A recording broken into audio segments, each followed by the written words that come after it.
c'est une rude tâche qui est la nôtre finalement de finir cette journée très dense. Mais j'en profite pour vous remercier encore vraiment vivement. Donc Aurélie Volz, directrice du musée, et Alexandre Coix,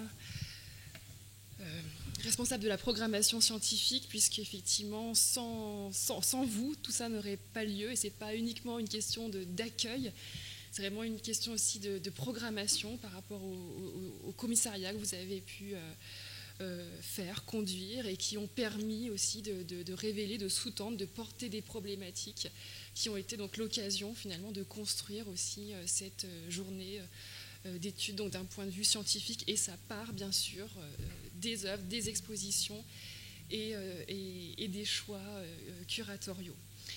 Donc pour conclure cette journée dense, on va essayer de pas trop se répéter, mais il y aura quand même un certain nombre d'échos malgré tout. Donc avec Daniel Boitier à mes côtés, on a le plaisir de vous proposer, en regard de l'exposition d'Éric Manigaud, La mélancolie des vaincus, donc, conçue par Aurélie Volz, directrice du musée, une traversée de l'œuvre graphique de l'artiste. Et pour ce faire, nous avons pensé articuler notre présentation que nous avons intitulée « Les œuvres graphiques d'Éric Manigaud à l'épreuve de la photographie », à partir d'une suite de petites questions problématiques, en évoquant les œuvres exposées présentement, mais pas exclusivement, et de manière non chronologique. Alors, cette traversée sera conduite à deux voix, avec Daniel Boitier à mes côtés, professeur de philosophie. À la retraite depuis quelques années. À la retraite depuis quelques années. Et Éric a vivement souhaité vous associer à cette présentation, puisque vous accompagnez depuis de nombreuses années le développement de son travail. Et votre formation philosophique vous amène, et là je reprends vos termes, à refuser une lecture en surplomb du travail des artistes, et à privilégier les échanges.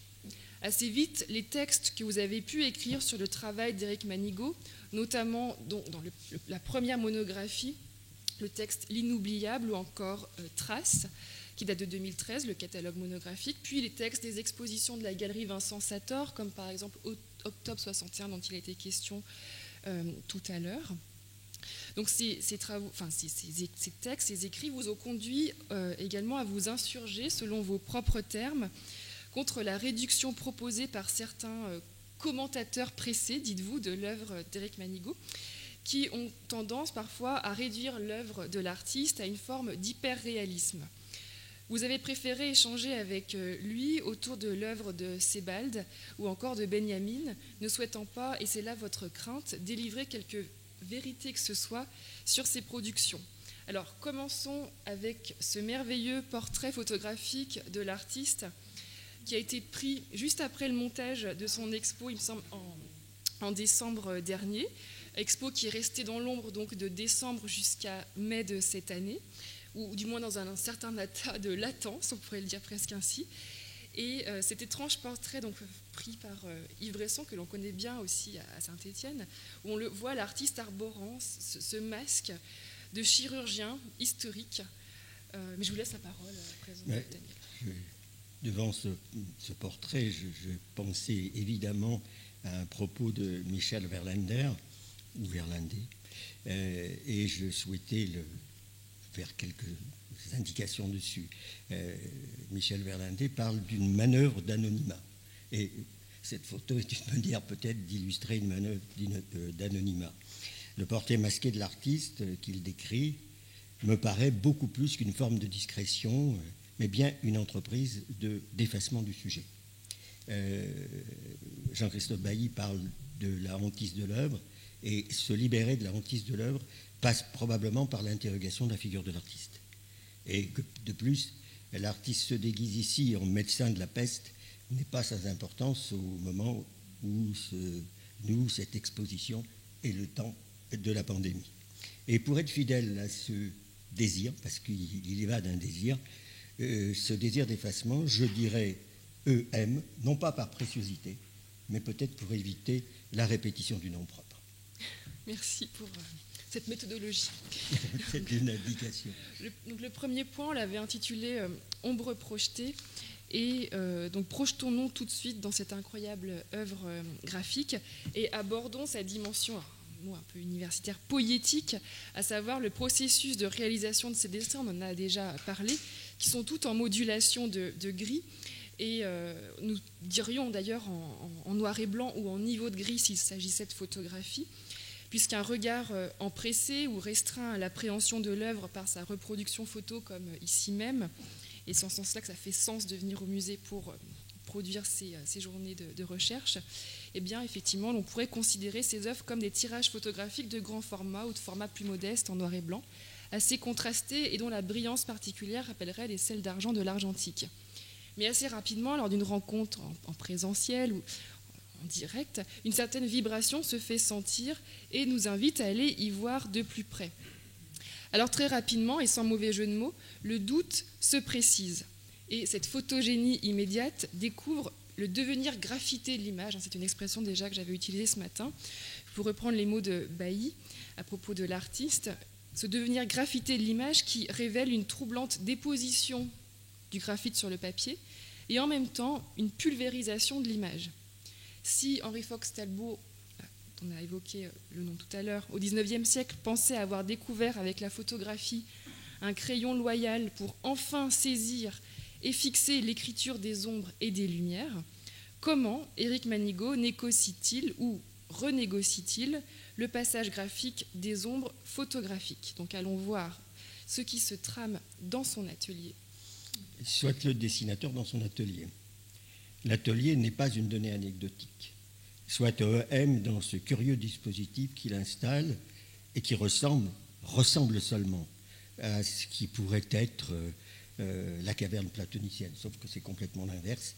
Il n'y a pas plus d'être dans l'original que dans le reflet, dans le travail d'Éric Manigaud. D'ailleurs, d'autres images vont associer, d'autres images anciennes, associent la caverne platonicienne et la caméra oscura. Là, on est dans l'atelier, la main se place entre la source lumineuse et l'écran, et elle s'y place de longues heures. Je reviendrai sur cette question du temps tout à l'heure. La lumière extérieure est occultée. On peut donc penser à une caméra oscura, et la représentation de l'artiste dans la boîte, j'allais dire, me renvoie à ce que j'ai vu plusieurs fois dans l'atelier, puisque depuis des années, j'accompagne le travail d'Éric Manigaud. Ce dispositif où le noir règne, c'est comme l'inverse d'ailleurs de l'atelier de Jean-Marc, où le blanc règne. Ce dispositif où le noir règne occulte aussi l'artiste. Donc les ombres projetées sont donc reportées, et là on voit un travail en cours. Il était question de ces îlots tout à l'heure, de ce développement particulier, de la progression de l'image dont parlait Pascal Borel, me semble-t-il. Donc elles sont relevées alors que l'artiste disparaît dans la lumière de la projection, et comme vous le disiez, Daniel Boittier, il est totalement inclus dans le dispositif, il se trouve au milieu, et ça nous rappelle aussi Jérémy Seton et ses dispositifs, et l'artiste devient littéralement lui-même passeur, médium, intercesseur dans ce passage au dessin. C'est peut-être pas un hasard d'ailleurs si cette qualité de médium, en tant qu'il fait partie du dispositif spéculaire, nous la retrouvons aussi lorsqu'il étudiera les photographies spirites et médiumniques dont parlait Pascal Borel. Et nous y reviendrons rapidement. Ce passage au dessin dilate la durée de l'apparition de l'image, puisque si le photographique évoque plutôt une apparition rapide de l'image, la latence de la révélation graphique ici est totalement étirée. Obéissant à un programme de travail très rigoureux, l'artiste s'efface dès que possible de longues heures, hypnotisé dans un travail de transfert, en étant à la fois hypersensible aux variations lumineuses et totalement aveuglé. Il travaille en somme un peu comme un sismographe, de manière quasiment automatique. En quelque sorte, c'est une forme d'abandon à la mécanique scripturaire sensible. L'artiste me confiait d'ailleurs il y a quelques années, je le cite, la phrase de Warhol « I want to be a machine », j'y pense tous les jours, la machine est un refuge. Les images modèles ou sources qu'il transfère ou transmue par les moyens du dessin sont au départ des documents photographiques argentiques, des empreintes à distance, pour reprendre la terminologie de Jean-Marie Schaeffer à propos de la photo argentique. Les images sources, par exemple, de la série Hiroshima, Alors, ce sont bien sûr des reproductions des dessins d'Éric Manigaud, comme celle-ci, ou encore celle-ci en particulier, sont des photographies post-bombardement. Et particulièrement celles-ci sont comme les métaphores du photographique, puisque l'opération de destruction causée par la déflagration atomique a produit un éclair d'une violence inouïe, opérant, comme on le sait, un immense flash in vivo, en photographiant la surface du monde tout en l'anéantissant. Ces images matérialisent, dans sa violence la plus extrême, la projection lumineuse et donnent à voir des ombres foudroyées, comme celle de cette personne atomisée et transformée en ombre projetée à la surface des escaliers. Ces documents photographiques sont aussi des écritures littéralement photographiques. Par ailleurs, les images indicielles qu'Éric Manigaud choisit sont également des images qui nous amènent à interroger de manière critique l'image photographique comme preuve, il y en a été question tout au long de la journée, comme prétendue traduction du réel, d'autant plus lorsqu'elle se présente comme probante. Donc, ça nous amène en fait à la question de l'enquête. Je précise que je vais prendre beaucoup plus la parole que Daniel Boittier, qui souhaitait intervenir selon ses propres termes comme des notes de bas de page. Et des fragments. donc je poursuis. Les images transmuées en dessin par Éric Manigaud sont dans une certaine mesure des documents à la prétention scientifique, des photographies historiques, donc qui peuvent être des images rescapées, comme celle de la dernière série Hiroshima que nous venons de mentionner, qui ont été rescapées à la fois de la déflagration lumineuse, mais de la destruction militaire, mais aussi de la censure d'État. Ce sont pour d'autres séries des photographies qui étaient également de véritables armes de guerre, comme ces images militaires de villes bombardées de la Seconde Guerre mondiale. Et comme le rappelle Michael Lucken, la photographie est déjà avant tout un outil militaire, un instrument de guerre.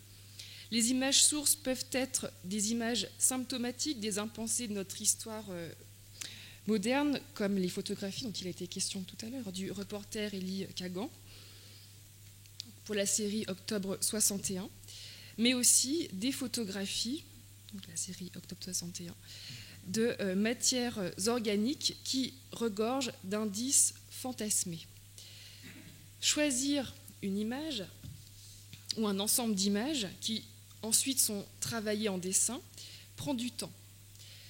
D'une part, il y a le travail d'archéologue de la part de l'artiste qui mène ses enquêtes, fouille un sujet qui le hante, part à la recherche des sources et archives photographiques et pour ce faire doit se confronter à la complexité ou parfois à la bienveillance administrative, par exemple, pour obtenir des copies d'originaux des archives d'hôpitaux psychiatriques, des documents du service de restauration du musée du Louvre, de la préfecture de police, ou retrouver les rares éditions originales des documents reproduits de manière inédite et déclassifiée.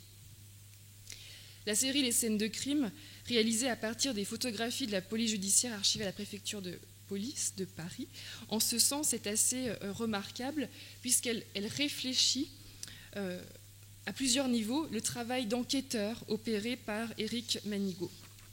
Mais pas uniquement du point de vue de la prospection documentaire ou même du contenu iconographique, mais nous y reviendrons également un tout petit peu par la suite. Outre le temps nécessaire à la production des dessins et celui de la découverte des documents, il y a aussi la durée ou le temps de latence entre la prise en main ou la trouvaille des documents et le moment potentiel du passage au dessin. Car entre-temps, il aura fallu, parmi la quantité infinie des possibles, que l'image choisie résiste, au-delà de sa puissance première, et qu'au-delà de sa force d'irruption, elle tienne. Parfois, à partir d'un détail très plastique, souvent même, des motifs, un blanc surexposé, la densité d'une matière, etc. Pour Éric Manigaud, pour qu'une image tienne et résiste en quelque sorte, il faut, selon lui, que sa condition première documentaire s'ouvre à la polysémie, à l'équivoque, aux anachronismes, qu'elle devienne aussi, je proposais cela, symptomatique, et je reprends le concept esthétique d'image symptôme forgé par Didier Huberman, c'est-à-dire aussi des images qui ruinent toute certitude, qui nous inquiètent, qui nous font perdre connaissance au sens littéral. Et je dirais aussi comme des palimpsestes, puisqu'il a été question de palimpsestes tout à l'heure, ce sont des images qui qui en appellent à d'autres images, qui rappellent d'autres images, qui travaillent et qui sont travaillées par d'autres images. Alors, moi, je parlais de manœuvre d'anonymat tout à l'heure, ce qui peut s'expliciter par ce que nous pouvons dire de la posture du copiste. L'art du copiste, dit Bailly, rapprochant d'ailleurs Sérénoux et Ménigaud. On voit bien que ce choix de l'attitude du copiste défait la prééminence du sujet et appelle l'attitude d'archiviste. Le geste du dessin ouvre l'image, comme dans la série des jungles, où le blanc de la réserve est révélé par les noirs du graphite. Par la médiation de photographies primitives ou d'images plus récentes, les dessins proposés mettent le spectateur dans une forme d'attente, non pas de ce qui serait invisible, mais de ce que l'image photographique est quelque part conçue pour cacher. Là où l'image d'actualité nous dit de circuler, parce qu'il n'y a rien à voir, la série sur octobre 61 nous ramène à un événement recouvert par d'autres et parfois mal remémoré. Donc, non pas obéir au trop consensuel devoir de mémoire, mais scruter, comme un palimpseste, les mémoires. Et il y a dans le travail de M comme une manière d'insistance qui parfois gêne le critique, qui croit y voir une forme de voyeuriste. Cette insistance appelle le passage par la distinction de Rancière entre régime représentatif de l'image, interrogation éthique et régime esthétique. À la vraisemblance de l'image journalistique, en gros régime représentatif, s'oppose l'image insistante qui se refuse à diluer la présence sensible dans la signification. Alors que le régime éthique refuserait l'image comme idolâtrie, le régime esthétique, pour parler comme Rancière encore une fois, construit une distance politique et une liberté d'artiste. On pourrait se renvoyer aux analyses de Rancière sur le travail de Depardon dans Les mots électeurs. Je pense, moi, surtout, au film de Jean-Daniel Paulet qui s'appelle L'Ordre et au moment où s'impose la parole de M. Ramon Dakis, le lépreux. Le point suivant, nous l'avions intitulé « Acuité, cécité », ce couple ou cette tension, ou cette polarité qui me semble assez parlante vis-à-vis du travail d'Éric Manigaud, puisque si le parallèle du dessinateur avec l'aveugle semble évident, et nous reprenons là la magnifique thèse de Derrida à ce sujet, notamment lorsqu'il écrit, je le cite, « Le dessinateur, quand il dessine un aveugle, est toujours en train de se dessiner lui-même ». Manigaud exacerbe, me semble-t-il, ce paradigme du dessinateur aveugle, puisqu'il est un œil à la fois d'une extrême acuité et contraint par le dispositif de transfert à l'aveuglement. Et si vous avez déjà essayé de reporter une image projetée à l'aide d'un outil graphique, vous voyez bien à quel point l'on ne voit plus rien du tout à ce moment-là, puisque la projection sans contour fixe se superpose et voile l'inscription que l'on tente de conduire, sans parler de sa propre ombre portée et celle aussi de l'outil utilisé. C'est-à-dire que lorsqu'il matérialise les densités flottantes de l'image projetée, Manigaud ne voit pas ce qu'il fait. Il le fait à l'aveugle, ou plutôt à tâtons, car c'est vraiment un tâtonnement, puisque c'est une question de pression, de sensation du bout du crayon. En effet, en fonction de la qualité des signaux de l'ombre projetée, l'artiste sait, ou bien plutôt il sent, comment modeler et remodeler ces signaux visuels. Et c'est très tactile. J'aimerais revenir sur ce point ensuite. Et pourtant, ces dessins semblent d'une précision et d'une acuité hyperbolique. Mais au-delà de cette dimension procédurale, cette tension entre cécité et acuité se rejoue aussi dans les sujets même des photographies redessinées. Un certain nombre d'entre elles, par exemple, nous amènent à questionner de manière critique la prétendue proximité ou conformité de l'image photographique à l'égard de son référent. Ces images, dont il se veut critique, permettraient de rendre visible ce qui échapperait à l'œil nu. Elles proviennent par exemple de dispositifs optiques ou de machines de vision qui sont censés remédier à notre cécité humaine.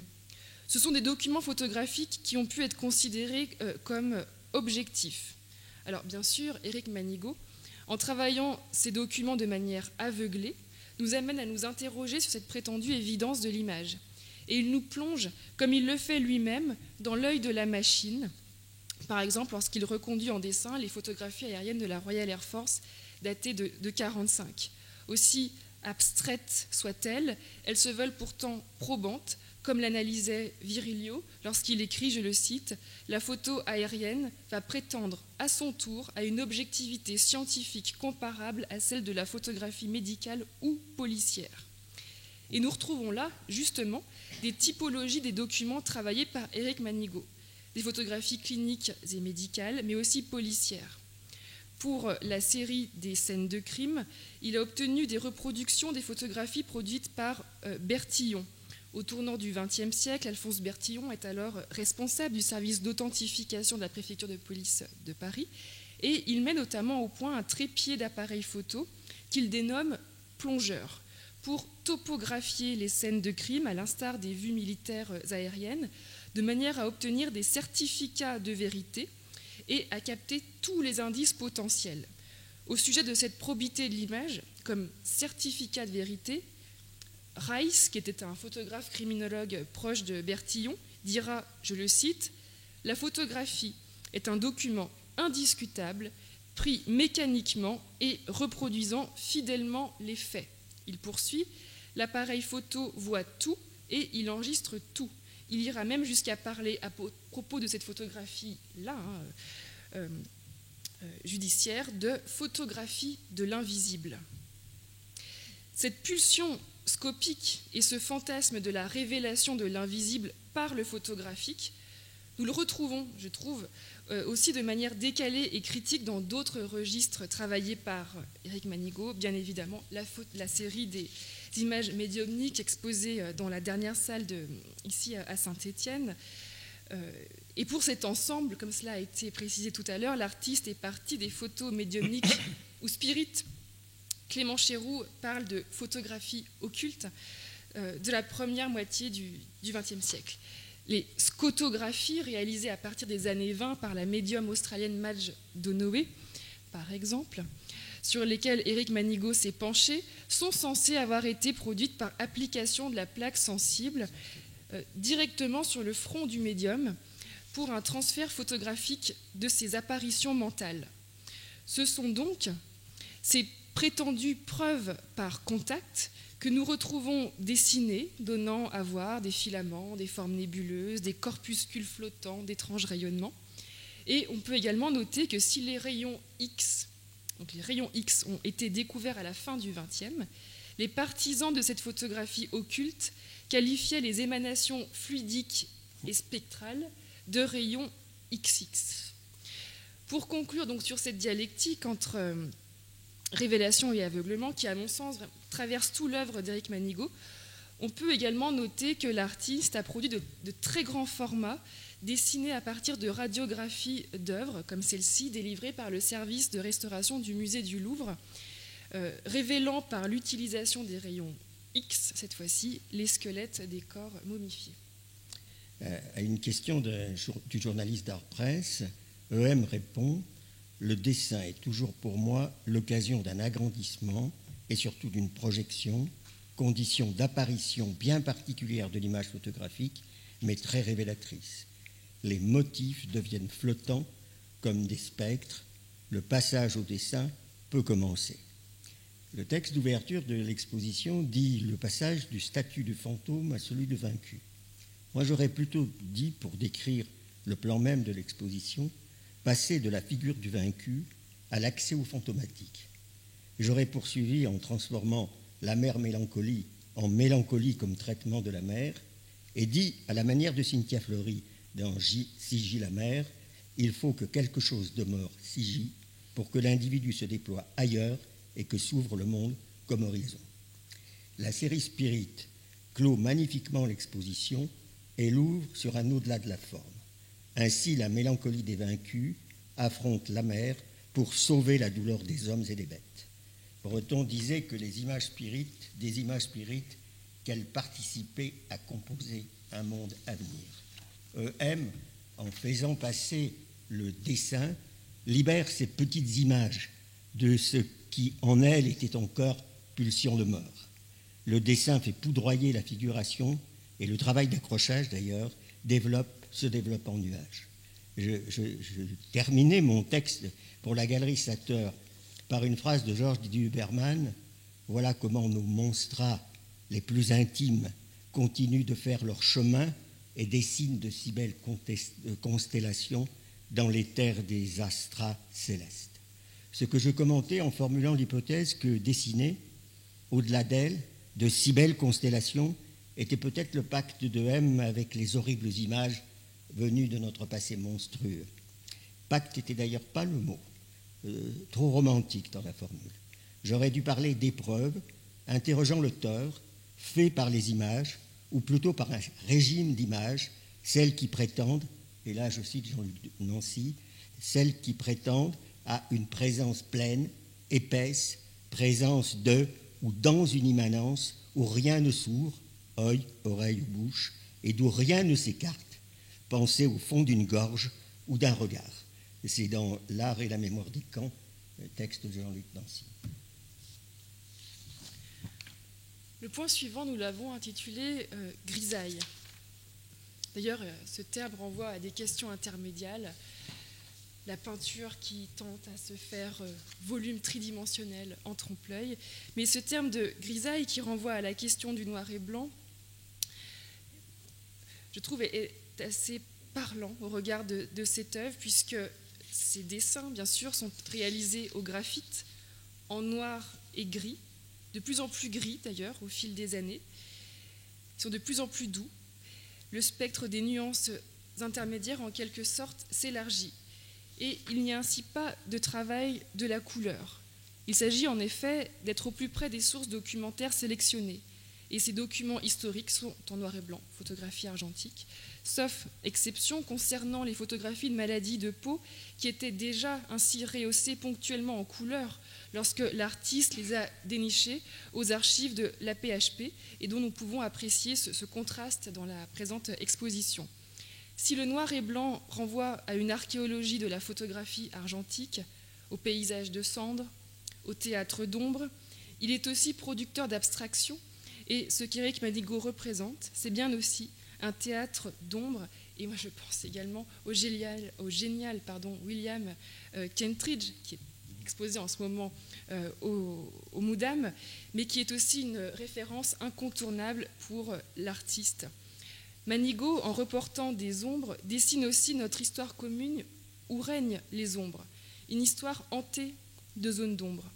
Mais parfois, ces ombres redessinées apparaissent légèrement colorées, ou bien plutôt, nous pouvons avoir la sensation, je ne sais pas si vous avez vu cette sensation dans l'exposition, d'une sorte de décoloration de certaines pièces.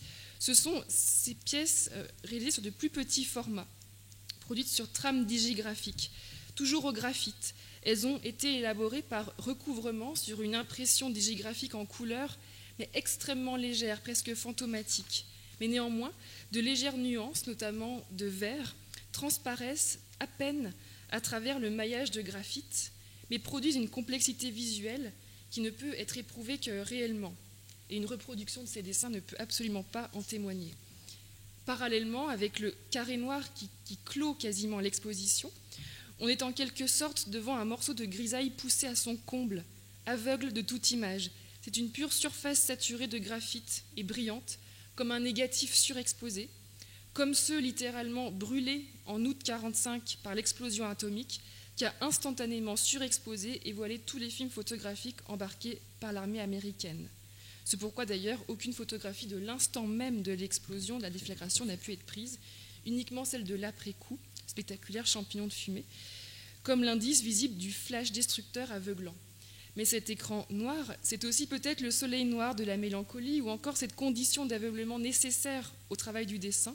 Et je renvoie là, encore une fois, au texte de Jean-Christophe Bailly, dans le catalogue de l'exposition, lorsqu'il suppose que, je le cite, « Dans le noir, l'artiste affronte l'image ». Et de cet affrontement surgissent graphiquement des ombres, c'est-à-dire des signes inconsistants. Je mettrai ici, en bas de page, une citation de encore Jean-Luc Nancy, dans son texte d'amitié avec Bernard Stiegler, ce qui me permettra de faire signe vers Bernard Stiegler. Voilà ce qu'écrit Nancy, et la fin de la citation c'est une sous-citation de Bernard Stiegler. La bile noire de la mélancolie menace d'obscurcir la moindre lumière, mais en même temps, il s'agit de regarder en face la noirceur des profondeurs sans fond. Et il cite alors Bernard Stiegler, pouvoir d'un impouvoir et de l'impossible lui-même. Et à pratiquer Bernard Stiegler, même si sa lecture est d'une infinie difficulté, on interrogera à nouveau frais la photographie. Dans la technique et le temps, c'est page 334, ceci. Il y a dans la photographie une mélancolie objective où ce nous temps est technique, mais il en fut ainsi de tout temps à travers l'histoire des regards qui ne se constituent que dans leur surface instrumentale et technologique de réfraction temporelle et spatiale. Différence, écrit comme Derrida, qui est d'un seul mouvement, espacement et temporalisation. Question, passer au fin de citation. Question, passer au dessin comme relève de cette mélancolie primordiale, et toujours Bernard Stiegler, porteuse de tous les fantasmes, de toutes les hypocondries, de toutes les misanthropies atrabilaires. Et Bernard Stiegler cite un tout petit peu plus loin Barthes et la chambre claire, en me donnant, citation de Barthes dans la chambre claire, reprise par Bernard Stiegler, en me donnant le passé absolu de la pose. La photographie me dit la mort au futur. Ce qui me pointe, c'est la découverte de cette équivalence. Devant la photo de ma mère enfant, je me dis, elle va mourir. Je frémis, tel le psychotique de Winnicott, d'une catastrophe qui a déjà eu lieu. Que le sujet soit la mort ou non, toute photographie est cette catastrophe. Vas-y. J'assimile cette citation. Donc, je te l'offrirai. Donc, le terme hantise, mais j'aime aussi utiliser le terme de symptôme, qui est le symptôme, une forme de manifestation autre que ressemblante, phénomène instable. Le symptôme ferait signe, il tend vers une profondeur et une altérité.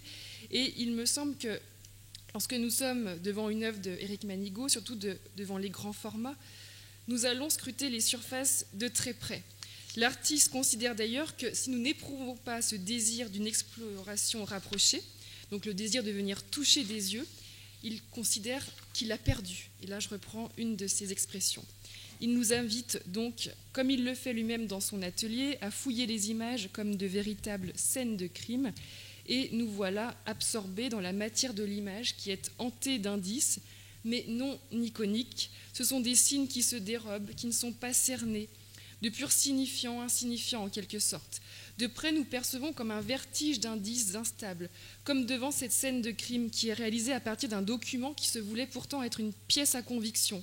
Alors que lorsque l'on s'approche, plus rien ne se donne de manière assurée, nous perdons la vue dans cette vision rapprochée, et c'est aussi ce doute qui est l'objet de toute l'œuvre de l'artiste. Les surfaces semblent s'animer, et quelque part elles deviennent hantées. Éric me disait d'ailleurs que son amie Catherine, dessinatrice elle aussi, devant ses premiers dessins de texture comme les terres labourées, avait l'impression d'y voir tout un tas de cadavres. Et d'ailleurs, à la suite de ces matières hantées, ce sont les dessins de 14-18 qui seront réalisés, des vues de tranchées ou de charniers où se mêlent terre et ossements dans un processus de métamorphose.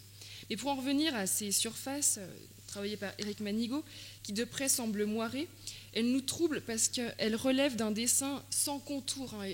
Pascal Borel évoquait Richard Schiff tout à l'heure, sans ligne, sans cerne, c'est-à-dire un dessin tramé. C'est Richard Schiff, l'historien, qui distingue le dessin constitué de lignes, qu'il qualifie de dessin vectoriel que l'œil peut suivre, du dessin constitué en une étendue tonale qui obéit davantage à la mécanique de la trame, comme la structure d'une photographie. Et l'on a déjà cette structure finalement tonale dans les Noirs de Seurat, travaillés à partir de 1880 au crayon compté noir, en jouant du grain du papier, où il y a comme un soulèvement du fond de ce papier granuleux ou extrêmement vergé. Et on voit ces masses de densité effrangées, sans contour. On n'est que dans des passages, en fait, des transitions. Et donc là, effectivement, nous sommes dans un système de trame et absolument pas vectoriel, comme dans les dessins d'Éric Manigault. Il y a aussi dans son dessin, je crois, un surcroît de matière. Et j'aimais bien votre expression, Daniel. Dans l'un de vos textes, vous parliez, à propos d'une parenté avec le négatif, c'est comme s'il avait poussé la sensibilité.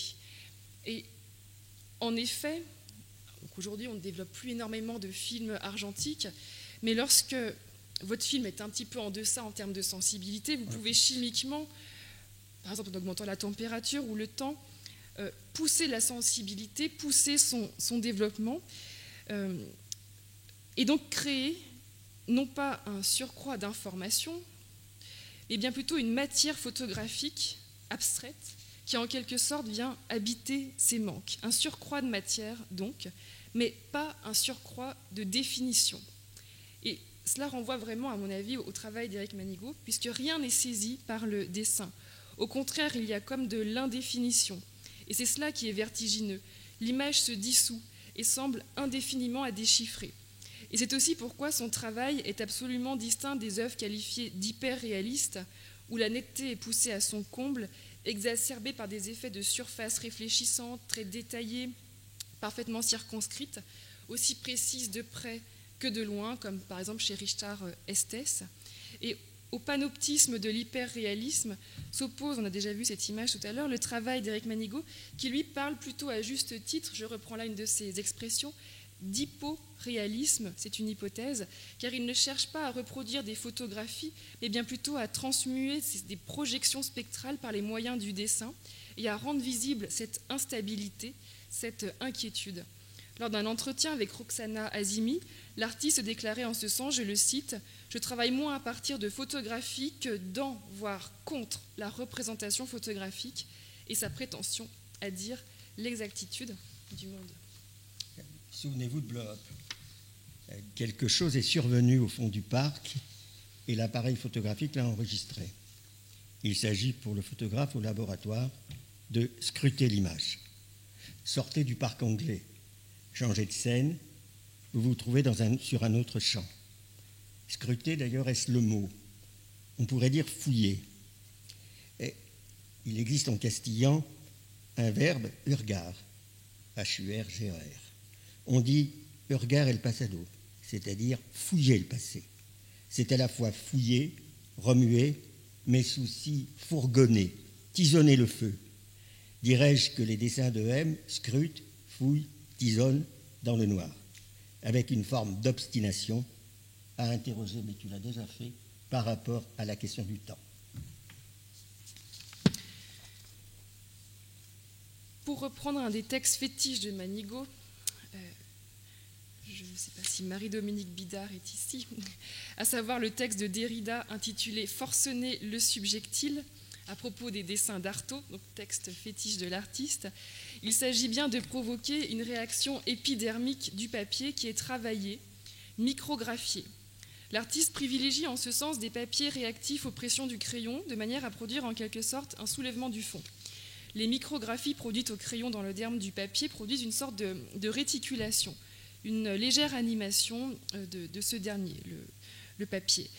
Car la sensation tactile et vibratoire recherchée par l'artiste émane du travail du dessin, de son inscription dans le corps du papier en profondeur.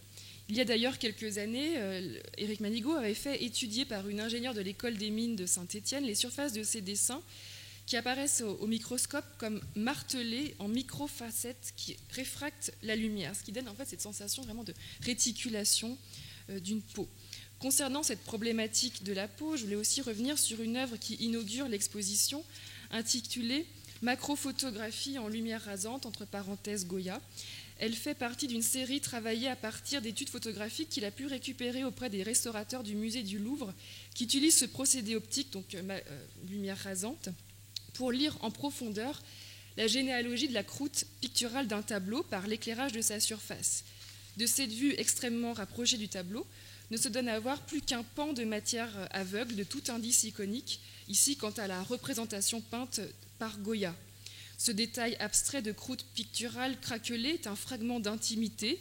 C'est bien le derme en profondeur qui est ici représenté, la chair de l'image en quelque sorte, une réaction de la surface comme une peau travaillée en profondeur qui illustre donc ces recherches de l'artiste, un travail presque dermatologique opéré par le dessinateur lorsqu'il fouille, selon ses propres termes, je le cite, la chair de l'image, sa densité matérielle. L'on retrouve aussi dans ces dessins, j'avance un petit peu trop, des traces matérielles du photographique, des poussières, des rayures, le grain de l'image poussé à son comble. C'est-à-dire que ces images redessinées qui semblent parfois très silencieuses sont en fait pleines de bruit, comme on parlerait de bruit qui vient parasiter la netteté de la photo, par exemple numérique. Cette géologie de la surface, là je reprends une belle expression je trouve, de Philippe Alain Michaud, géologie de la surface, est recherchée par Manigault, nous amène à considérer l'image dans son épaisseur matérielle et à envisager sa corporéité, à l'instar aussi de Léa Beloïsevic. Devant ces dessins, nous ressentons d'ailleurs cette dimension non pas optique mais haptique, il en était longuement question, c'est-à-dire cette perception visuelle tactile. Il y a quelque chose de l'ordre du toucher. On avait convenu aussi avec l'artiste peut-être de montrer cette œuvre qui est une œuvre référence pour Éric Manigault, donc on connaît cette série des paupières de Pennon, la paupière qui est aussi une surface d'aveuglement, cette pellicule qui ferme les yeux. De nombreuses œuvres de Manigault, d'une manière ou d'une autre, parlent de peau, de surface marquée en profondeur. Ce sont des peaux d'un paysage scarifié comme les topographies aériennes de la Seconde Guerre mondiale ou encore les peaux des esclaves martyrisés, la série qu'il est en train de travailler, Les damnés de la terre. L'ensemble sur les maladies de peau, rehaussé également en couleur, ou encore cette œuvre magnifique qui d'ailleurs on va intégrer la collection du Musée d'art moderne et contemporain de Saint-Étienne.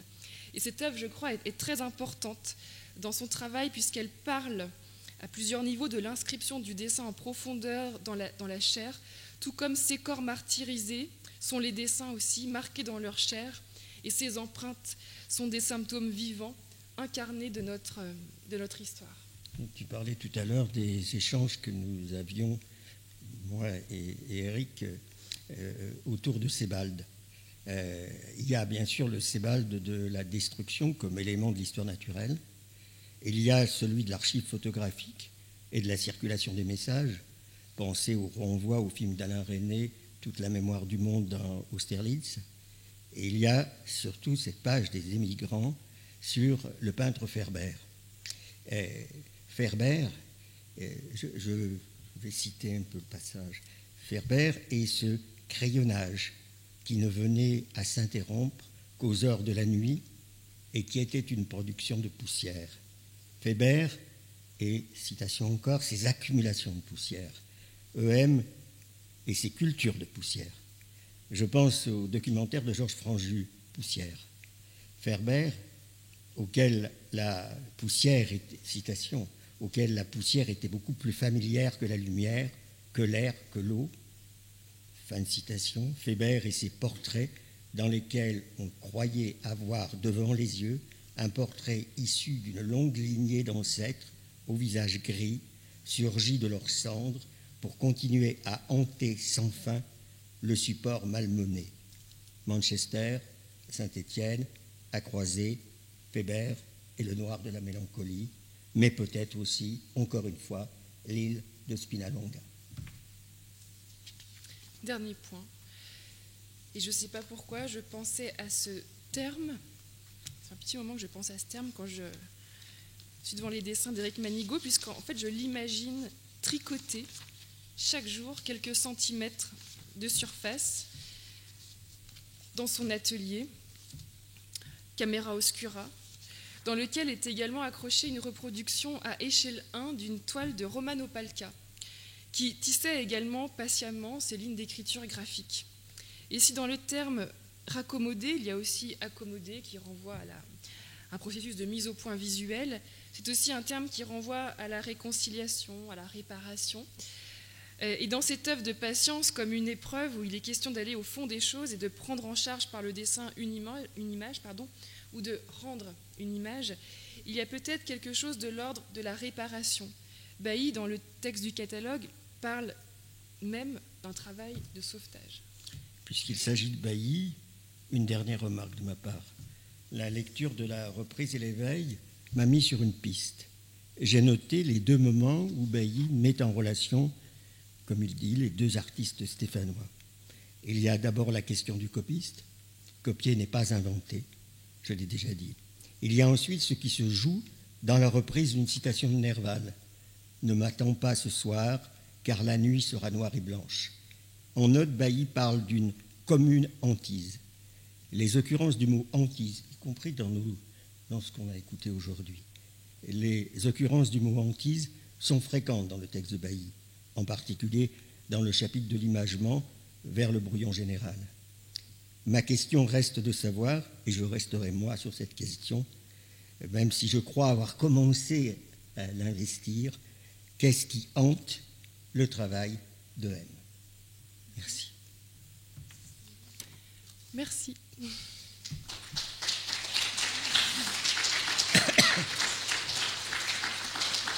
Petit exercice pas très simple.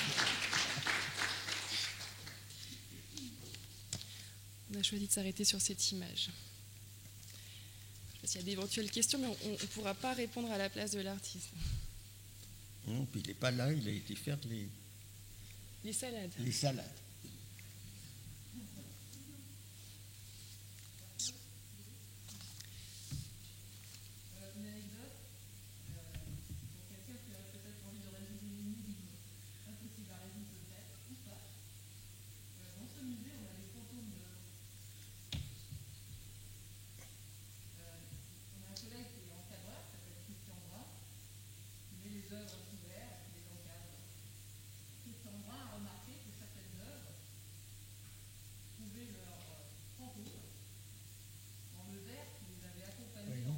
Bien sûr.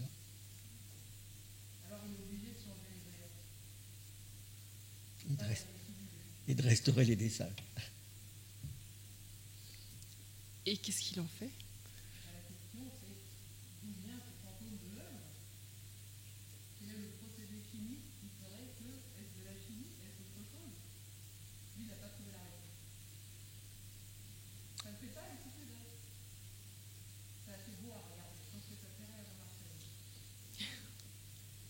Sous verre, sous le verre.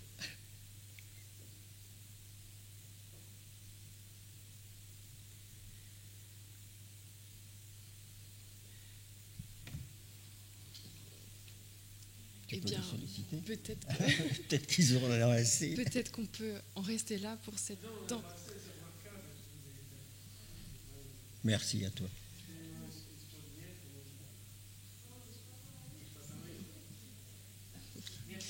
Merci, c'est gentil. Merci à tous, aux amis, aux artistes, aux commissaires.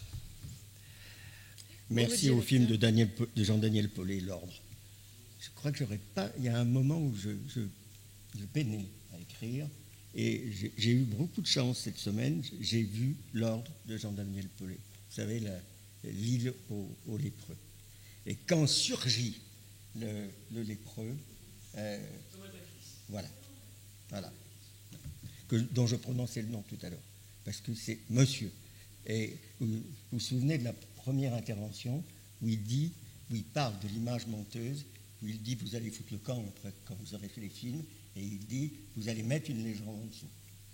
C'est extraordinaire. Il ne s'agit pas d'un témoignage d'un lépreux, il s'agit d'un texte à part entière. Vraiment, le film est encore visible sur Tenk en ce moment.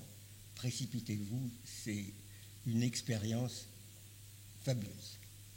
Et j'ai appris après que c'était un des films repères avec les films de Franju, d'Éric Manégo, ça je ne le savais pas. Et j'ai pensé aussi à Poussière, mais je pense à toute l'œuvre de Franju. Quelqu'un a évoqué l'expressionnisme allemand ce matin, c'est vous, je ne sais plus. Quelqu'un a évoqué l'expressionnisme allemand, et il y a vraiment le seul héritier de l'expressionnisme allemand dans le cinéma français, c'est Georges Franju. Et Sur les Noirs, c'est absolument fabuleux. Et je crois que le deuxième film préféré d'Éric, c'est Le sang des bêtes. Et vous avez vu la petite allusion au sang des bêtes tout à l'heure.